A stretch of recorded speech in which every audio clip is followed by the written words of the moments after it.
오늘 말씀에도 시편 말씀이죠. 1월달 한 달은 시편 말씀을 가지고 은혜를 받습니다. 오늘 말씀은 이스라엘 백성들이 포로에서 돌아오면서 느끼는 기쁨을 노래한 시편입니다. 이 시편의 저자가 누구인지는 알려져 있지 않습니다. 그러나 많은 학자들은 이 시편의 저자는 포로 귀환을 주도했던 에스라가 썼을 가능성이 높다고 봅니다. 에스라. 자, 우리 1절 한번 읽어보겠습니다. 시작. 여호와께서 시온의 포로를 돌려보내실 때 우리는 꿈꾸는 것 같았도다. 여기 보면 갑자기 해방이 되어서 포로에서 풀려난 이스라엘 백성들의 기쁨이 잘 나타나 있습니다.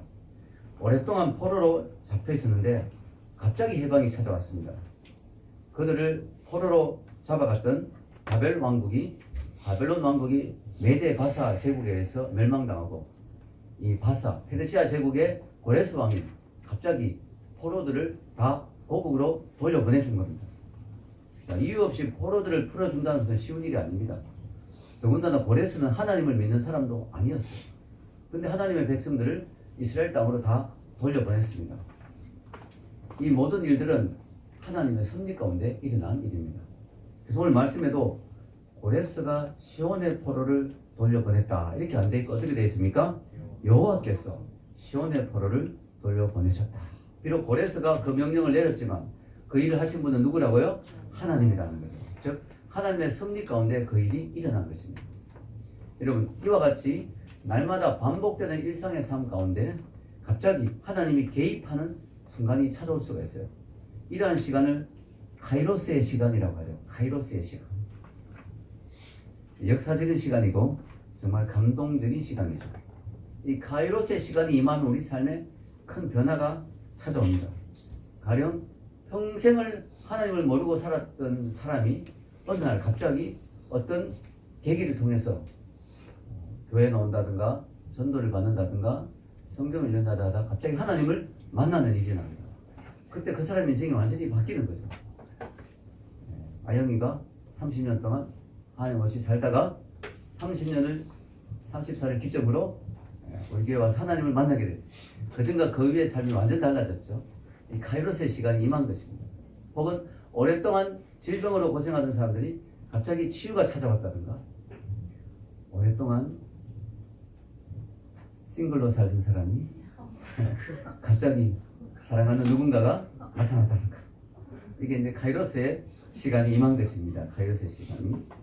자 여러분 그래서 우리가 이런 카이로스의 시간 어떤 조짐을 가지고 올 때도 있지만 분위기가 좀 이상한데 뭔가 하나님 역사하실 것 같은데 이런 느낌이 올 때도 있지만 어떨 때는 선물처럼 갑자기 찾아올 수도 있습니다. 오늘 이스라엘 백성들의 포로가 아마 생활의 귀환이 바로 그런 선물처럼 찾아온 것 같았어요. 그래서 그들이 포로를 돌려보냈을 때 우리는 꿈꾸는 자 같았다. 사실은 성경에 보면은 이미 예언되어 있습니다. 70년 후에 심지어는 왕의 이름도 나와 있어요. 고레스 왕이. 고레스가 태어나기도 전인데 고레스라는 사람이 이스라엘 백성을 포로에서 되돌려 보낼 거다라는 예언이 있습니다. 그러나 이 포로로 끌려간 사람들이 이런 걸 깊이 생각할 여유가 없죠. 70년쯤 살다 보면 정신이 없고 자기들이 뭐 돌아간다는 이런 것에 대해서 전혀 생각을 못하고 있을 때 갑자기 해방이 임한 것입니다. 그래서 그들로서는 선물같이 느껴졌다는 거죠. 우리나라가 8.15 해방됐을 때도 선물같이 찾아왔어요. 해방이. 일본이 그때는 상당히 힘이 강하고 미국과 맞짱 뜨고 싸우고 이렇게 사람들은 일본이 망하지 않을 것 같이 생각했어요. 그들의 그 식민지 생활이 계속될 걸로 생각했어요. 그런데 갑자기 어느 날 선물같이 해방이 찾아왔습니다. 미국에서 원자폭탄을 2개 일본에 떨어뜨리고 일본 천황이 무조건 항복을 선언하면서 갑자기 해방이 된 것입니다. 한국 사람들은 별로 그것을 실감을 못했어요. 너무 오랫동안 일본의 지배를 받고 있었기 때문에 일본에서 해방됐다는 것이 전혀 실감이 안 났어요. 근데 이제 라디오에서 흘러나오는 신과 같았던 신이라고 추앙했던 천황 폐하 그 일본의 천황이 무조건적인 항복을 선언할 때 이거 뭔가 왔구나 해방이 왔구나 사람들이 뛰쳐나가니까 이미 보니까 일본 사람들 분위기를 파악하고 머리에 수건을 동네 메고 길거리 청소를 하고 있더랍니다. 그 도도하던 일본 사람들이 고개를 푹 숙이고 막 너무 두려워하면서 청소를 하고 있는 그 모습을 보면서 해방이 왔구나 하는 걸 실감을 했다고 합니다. 아마 우리나라의 통일도 갑자기 선물처럼 찾아올 것 같아요, 저는. 우리가 준비가 돼 있어야 돼요, 준비가 사실은. 자, 여러분, 우리 인생에도 이런 카이로스의 시간들이 있죠. 그래서 우리가 어두운 시간, 힘든 시간, 포로와 같이 고통스러운 시간들이 있다고 너무 절망하면 안 됩니다. 왜냐하면 우리가 인내하고 기다리면 뭐예요? 하나님의 개입, 내 인생에 하나님의 은혜가 임하는 시간이 올 수 있다는 거죠. 예. 저도 32살까지는 전혀 소망이 없이 살다가 갑자기 그네가 제 인생에 나타났죠. 카이로스의 시간이 임한 것입니다. 예. 우리 인생에 그럴 때가 있다는 거죠. 그래서 지금 성경을 보면요, 심판의 때가 있고 회복의 때가 있어요. 심판의 때가 있고 울 때가 있고 웃을 때가 있는 거예요. 그래서 여러분 인생에서 힘든 시간이 있을 때, 그때는 내가 죄를 지어서 힘들다면 죄를 회개해야 되고, 죄를 짓지 않았는데도 욥처럼 고난이 왔다면 인내해야 되고, 우리 인생은 막다른 골목이나 컴컴한 동굴이 아니고 터널이다, 터널. 지나가는 거다. 인생의 힘든 시간, 고난의 시간이 있지만 지나가는 거예요. 그래서 우리가 하나님을 의지하고 하나님을 신뢰하고 인생의 어두운 시간들도 하나님을 의지하고, 예. 우리가 어두울 때, 인생의 어두운 시간에 하나님을 의지하는 그게 진짜 믿음이에요. 아멘. 밝을 때, 좋을 때 누가 하나님을 못 믿습니까? 내 인생이 잘 풀리는데, 그러나 인생이 어두운 시간이 있을 때, 고난의 시간이 있을 때, 포로 시간이 있을 때, 정말 매여 있는 시간, 힘든 시간, 도대체 언제 내 인생에 답이 올지 모르겠다고 느껴지는 그런 시간이 있을 때, 그러나 하나님이 내 인생에 터널을 허락하셨다 생각하고 하나님을 더 가까이 느끼고 하나님을 신뢰하는 것이죠. 저희 교회가 북미대에서 강의실을 빌려서 교회를 했을 때도 한 2년 고생했죠, 저희들이. 언제 이 힘든 시간이 끝날지 알 수가 없고요. 여러분, 매주 카니발에 스피커, 교회 모든 이런 거 보면대부터 해가 기타부터 해가 모든 거 다 실어가지고 매주 가지고 와야 됐어요. 세팅을 다 해야 돼서 아침에 어제부터 해가 다 세팅해가 예배드리면 그걸 또 다 집어넣어서 또 가져가야 됩니다. 장소도 잘 안 빌려주고 맨날 욕먹고 자, 근데 어느 날 갑자기 장소가 나타났죠. 기름 때문에. 이런 것들이 이제 카이로스의 시간입니다. 그래서 여러분들이 인생에서 고난이 있을 때 하나님을 원망하지 마시고, 하나님은 절대로 여러분을 저주하지 않습니다. 물론 죄를 지으면 회개하게 하려고 고난을 주는 수가 있고, 또 훈련과 연단을 위해서 고난을 주는 수는 있지만 여러분은 하나님 결코 버리지 않는다고 약속했습니다. 아멘. 아멘. 결코 내가 너희를 떠나지 아니하리라. 결코 너희를 버리지 아니하리라. 하나님을 의지하고 신뢰할 때 하나님은 고난의 시간 이후에 회복의 시간을 주실 줄로 믿습니다. 그래서 우리가 성경의 말씀 보면 고난의 시간에는 어떻게 해야 돼요? 엎드리고 기도하고, 또 회복의 시간에 어떻게 돼요? 오늘 말씀처럼 감사하고 찬양하고, 아멘. 찬양해야 됩니다. 오늘 이스라엘 백성들은 이제 회복의 시간을 맞이하게 됩니다. 우상 숭배로 인해서 포로로 끌려가고 고난의 시간이 있었지만 이제 때가 차니까 하나님이 회복의 시간을 주셨어요. 그때 그들은 기뻐하며 찬양합니다. 2절 한번 읽겠습니다. 시작. 그때 우리 입에는 웃음이 가득하고 우리 혀에는 찬양이 찼었더라. 그때 문나라 가운데서 말하기를 여호와께서 그들을 위하여 큰 일을 행하셨다 하였도다. 아멘. 그들의 입에 찬양이 막 흘러나옵니다.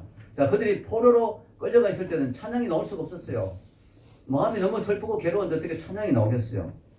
여러분, 여기 보면 시편 137편 1절에 4절에 이런 말씀이 있어요. 한번 읽어보겠습니다. 시작. 우리가 바벨론의 여러 강변 강국에 앉아서 시온을 기억하며 울었도다. 그 중에 버드나무에 우리가 우리의 수금을 걸었나니 이는 우리를 사로잡은 자가 거기서 우리에게 노래를 청하여 우리를 황폐하게 한 자가 기쁨을 청하고 자기들을 위하여 시온의 노래 중 하나를 노래하라 함이로다. 우리가 이방 땅에서 어찌 여호와의 노래를 부를까? 자, 이게 이제 이스라엘 백성이 포로로 끌려가 있을 때 해방이 되기 전에 그 고통을 말하는 시편이에요. 뭐냐면은 남의 땅에 지금 포로로 끌려가서 너무 괴로운데 그들이 이스라엘 백성을 놀리려고 그러는지 노래 한번 불러봐라. 여호와를 찬양하는 노래 한번 불러봐라. 우리를 황폐하게 한 자가, 우리를 멸망케 한 자가 우리에게 노래를 청하는데 내가 어찌 노래를 부르겠느냐. 지금 우리나라가 망했는데 지금 하나님이 우리에게 얼굴을 돌리셨는데 무슨 기쁨이 있어서 우리가 찬양하겠느냐. 그래서 어떻게 했다고요? 버드나무 가지에 뭘 걸었다고요? 수금을 걸어버렸어요. 우리는 악기 연주할 마음이 없다. 악기 연주하기 싫다. 찬양하기 싫다. 찬양할 수가 없다. 여러분, 여기서 힌트를 얻어서 팝송도 나왔잖아요. By the rivers of Babylon 이런 거 있잖아요. 그죠? There we sat down 이런 거 있죠. When we remember Zion 이런 노래 있죠.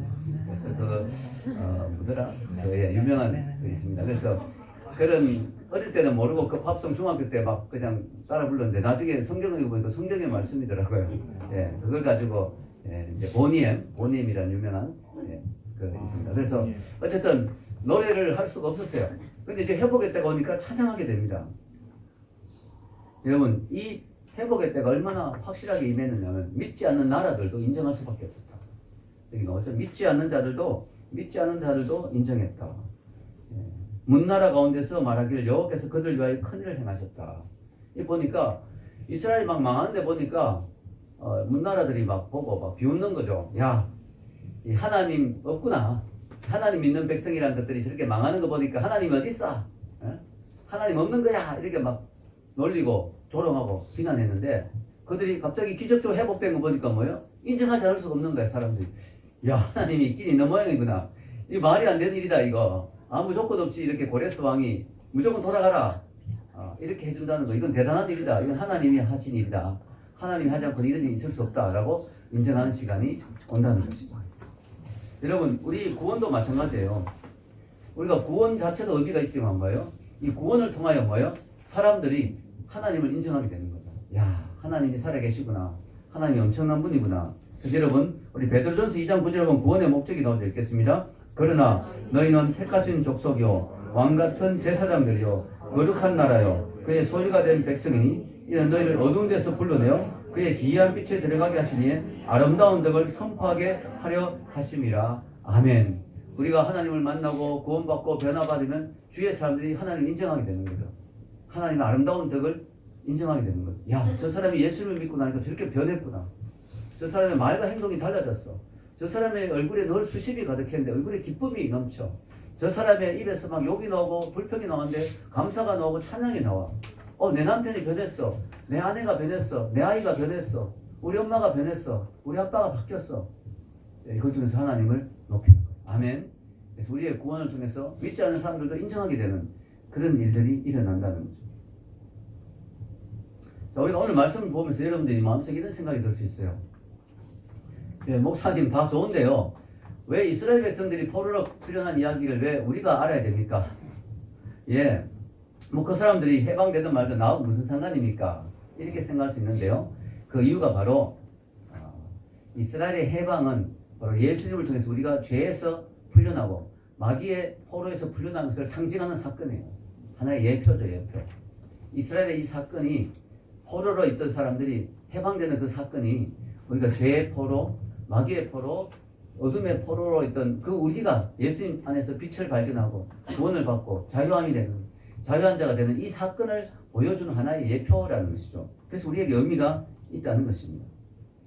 여러분, 이 사건은요, 엄청난 사건이죠.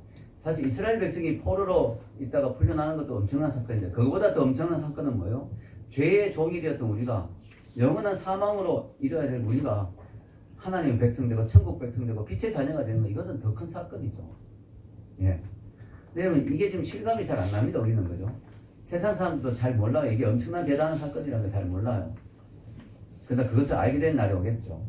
우리 성경에 이런 말씀이 있습니다. 읽겠습니다.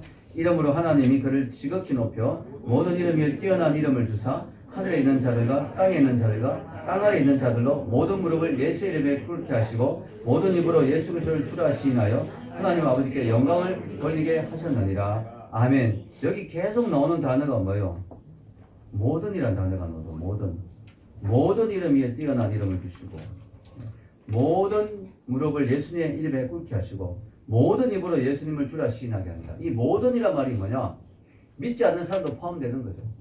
예수님이 재림하시는 그날, 즉 우리의 구원이 완성되는 그날, 믿지 않는 사람들도 문나라들도 인정하게 되는 거죠. 야, 구원이라는 게 엄청난 거구나. 예수님을 믿는다는 것은 엄청난 특권이구나 하는 것을 그때는 알게 되는 것입니다. 우리 3절 읽겠습니다. 3절. 구원받은 우리가 어떤 자세를 취해야 되느냐? 읽겠습니다. 여호와께서 우리를 위하여 큰 일을 행하셨으니 우리는 기쁘도다. 우리는 기뻐해야 돼요. 기뻐해. 성경에는 곳곳에서 기뻐하라 그러잖아요. 기뻐하라. 빌립보 감옥에 갇혀있는 바울이 기뻐하라. 내가 다시 말하는 기뻐하라. 왜냐? 이 구원 사건이 너무 엄청난 사건이니까 기뻐해야 된다는 거죠. 기뻐해야 된다. 우리가 좀 실감을 못하는 거죠. 우리가 구원받은 것이 얼마나 대단한 것인지를 실감은 못하죠, 여러분이. 로또에 100억 당첨됐습니다 하면 실감이 잘 안 나잖아요, 실감이. 예. 그런 유머가 있더라고요.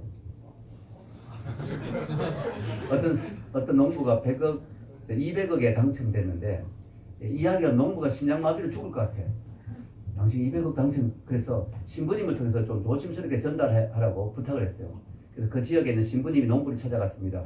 아, 이거는 그냥 여담인데, 재미로 하는 이야기인데, 그 혹시 200억 로또 당첨되면 어떻게 하실래요? 하니까 그 농부가, 글쎄요, 뭐 그런 일이 저한테 있겠습니까? 만약에 진짜 그렇다면 일단 100억은 신부님 드리고요. 그 순간 죽었습니다. 그냥 신부가. 너무 충격받아. 아니, 이런 일이. 자기에게 갑자기 100억이 떨어지니까 너무 충격받아가 신부가 먼저 죽어버렸어요, 심장마비. 이런 유머가 있는데요.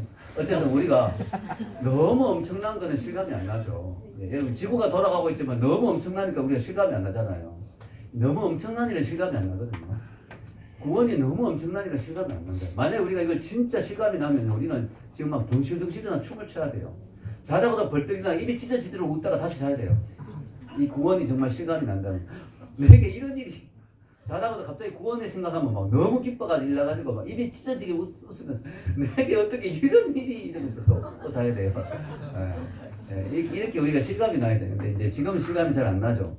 우리가 얼마나 대단한 일을 우리는 경험하고 있는가는 언제 실감이 나느냐? 예수님이 다시 오실 때. 그리고 우리가 천국 가서 천국을 막 둘러보면서 내가 여기 와 있단 말이야, 내가? 이야, 이게 무슨 이런 일이, 그때는 진짜 실감이 날 때. 근데 여기 보면은 4절에 좀 이해가 안 되는 말씀이 나옵니다. 이해가 안 되는 말씀 읽어보겠습니다. 여호와여, 우리의 포로를 남방 시내들 같이 돌려 보내소서. 이런 말씀이 나옵니다.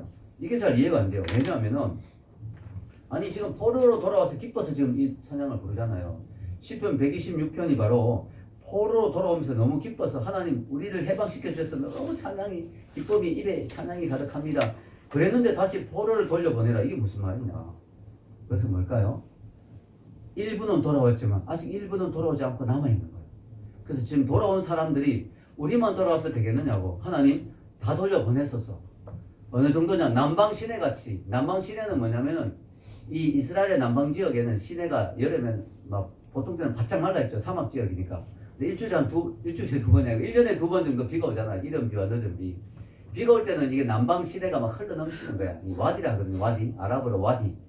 이 와디로 막 사람들이 강물에 썰려 죽을 정도로 엄청난, 제가 언제가 이런 상식 퀴즈를 보고 깜짝 놀랐어요. 사막에서 사람들이 제일 많이 죽는 이유가 뭔지 아세요? 목말라 죽는 줄 알았는데 홍수로 죽는다는 거예요. 왜냐면 와디 때문에. 근데 사막에는 그게 잘 없잖아요, 홍수가. 그러니까 방심하고 있다가 갑자기 막 한 번 홍수가 치면 막 정신을 못 차릴 정도로 엄청난 물의 양이 막, 그래서 거기에 다 휩쓸려 죽는 경우가 많다는 거예요. 그 정도로 하나님이 한 번 제대로 비를 주시면 막 엄청난 거죠, 엄청난. 그래서 지금 이 시편 116편의 저자는 하나님 우리가 지금 해방을 받았는데 너무 해방받고 보니까 너무 기쁩니다. 근데 아직까지 저 바벨론의 포로로 남은 사람들이 많이 있어요. 저들도 돌리소서. 저들도 포로에서 풀려나게 하소서. 어느 정도냐? 남방의 시내처럼 정말 한여름 하나님이 주실 때 그 엄청난 폭우의 비처럼 엄청난 숫자의 포로들이 돌아오게 하소서. 이런 의미. 아멘. 그런 의미예요. 여러분, 우리가요 구원받았잖아요. 전도 받아가 구원받았는데 그걸로 우리 만족하면 안 돼요. 뭐요? 우리는 전도 받았고 우리는 구원받았지만 아직 구원받지 못한 사람들이 주위에 너무 많잖아요. 45억이 예수님을 모른다? 우리가 얼마 전에 레디카 책도 읽었잖아요. 자, 아직까지도 너무나 많은 사람들이 예수님을 모르고 있어요. 그럼 우리가 해방돼가지고 구원받아 우리 입에 찬양 가득한 걸로 끝나서는 안 된다는 거죠.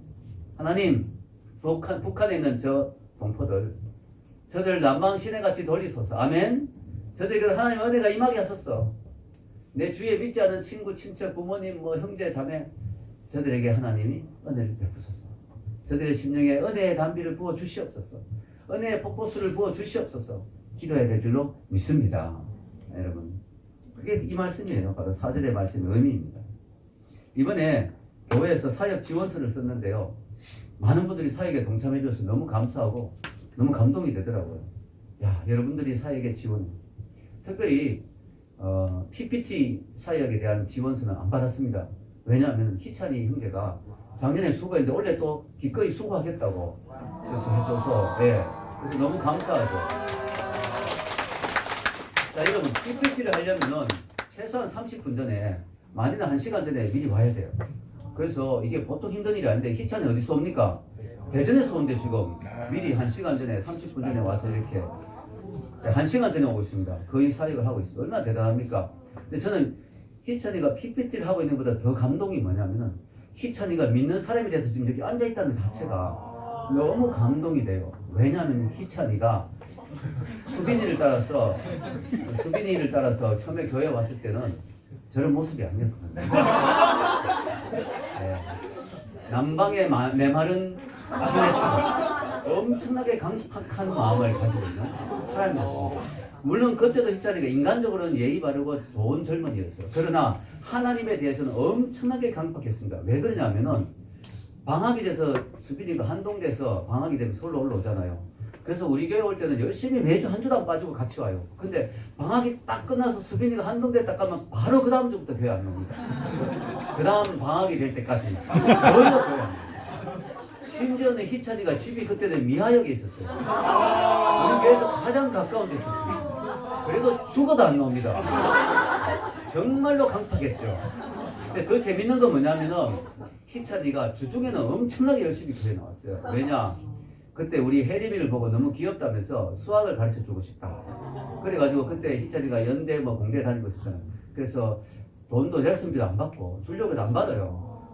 그냥 베풀고 싶다고. 이렇게 희찬이가 인간적으로 마음이 참 좋은 애예요. 그런데 영적으로는 엄청나게 강팍해요. 그 주중에 연대 공부 마치고 집에 미아역에 갈 때 꼭 우리 교회를 들렸다가 혜림이 공부를 가르쳐 주고 가는데 그래서 주중에는 누구보다 우리 교인 중에 가장 많이 교회에 오는 사람.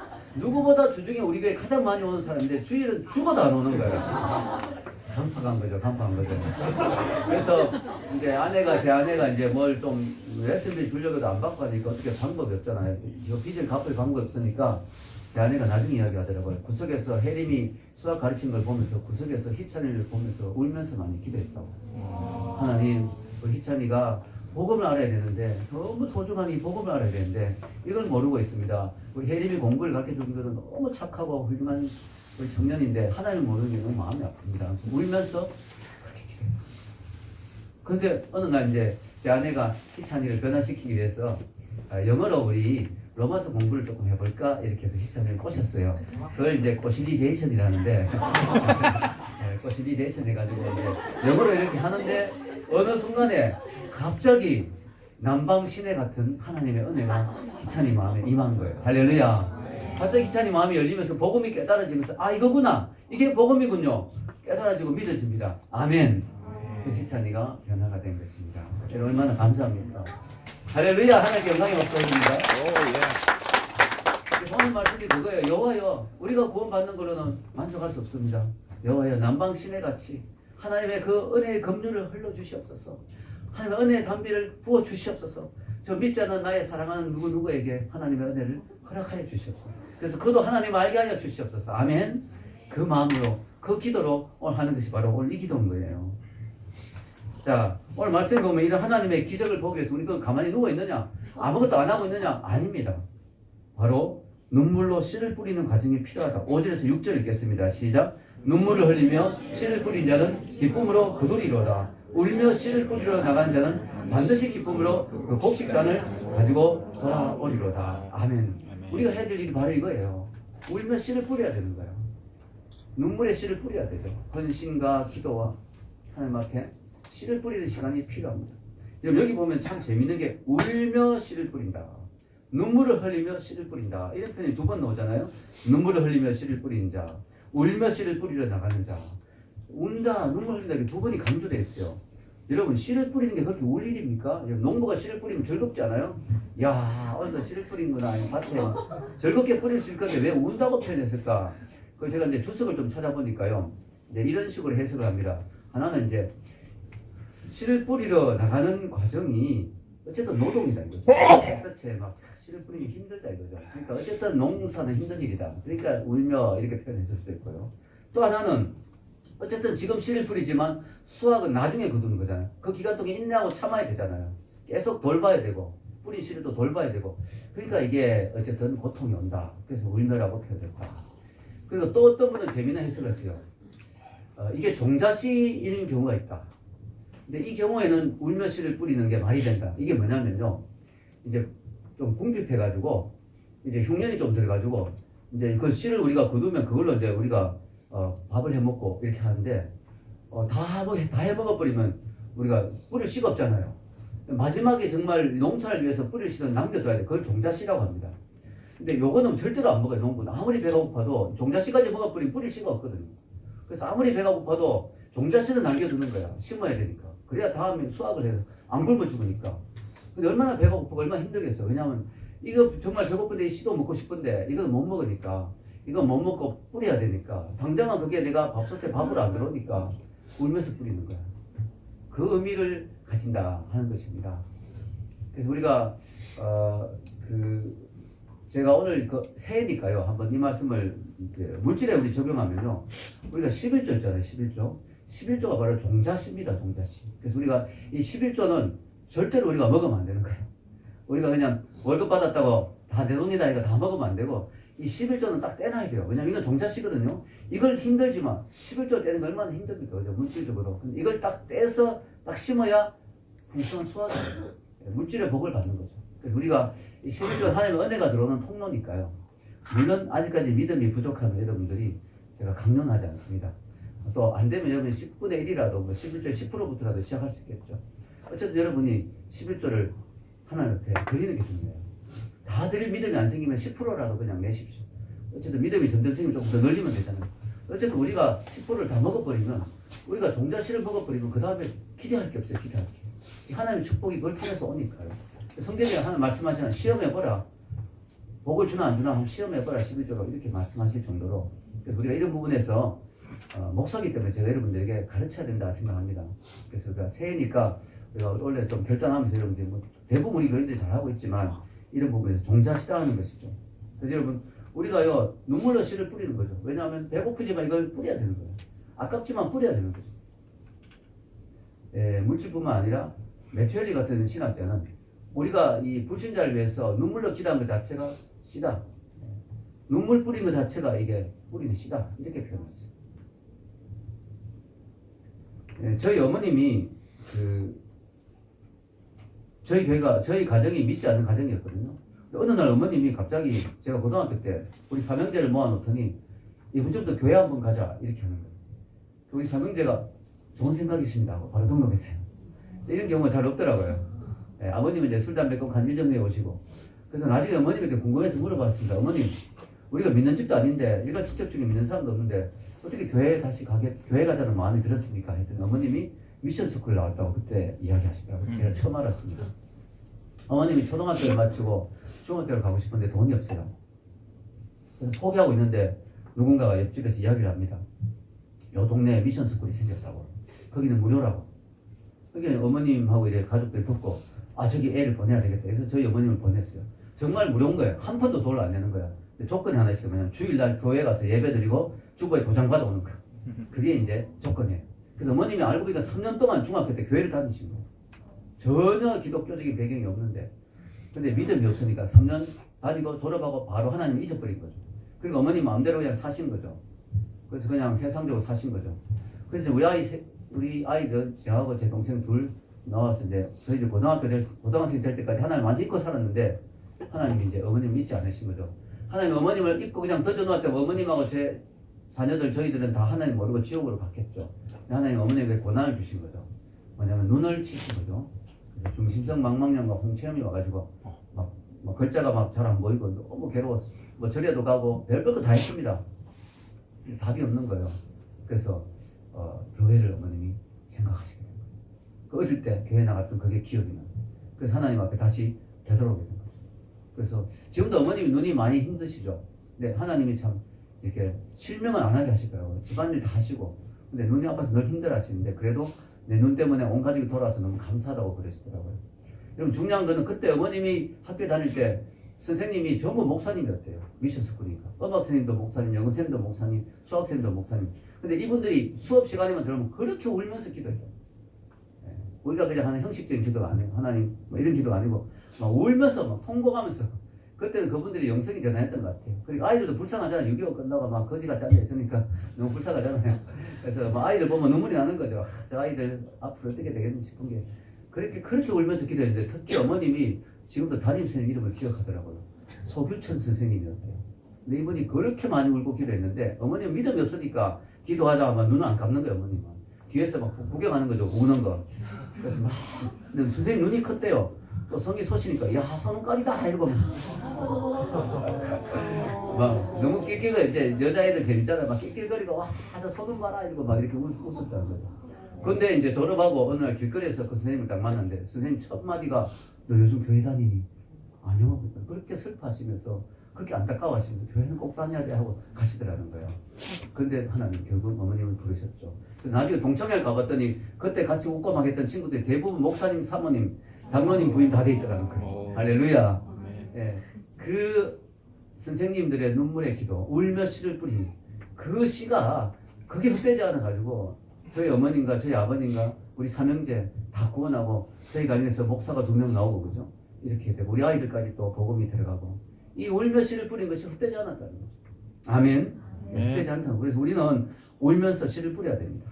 오늘 본문에는 두 종류의 기쁨이 나옵니다. 하나는 하나님이 시온의 포로를 돌려보내실 때 기쁜 거죠. 네, 기쁜 겁니다. 네, 우리는 기쁘도다. 3절에 하나님이 큰일을 행하셔서 우리는 기쁘도다. 이 기쁨과 또 5절에는 뭐예요?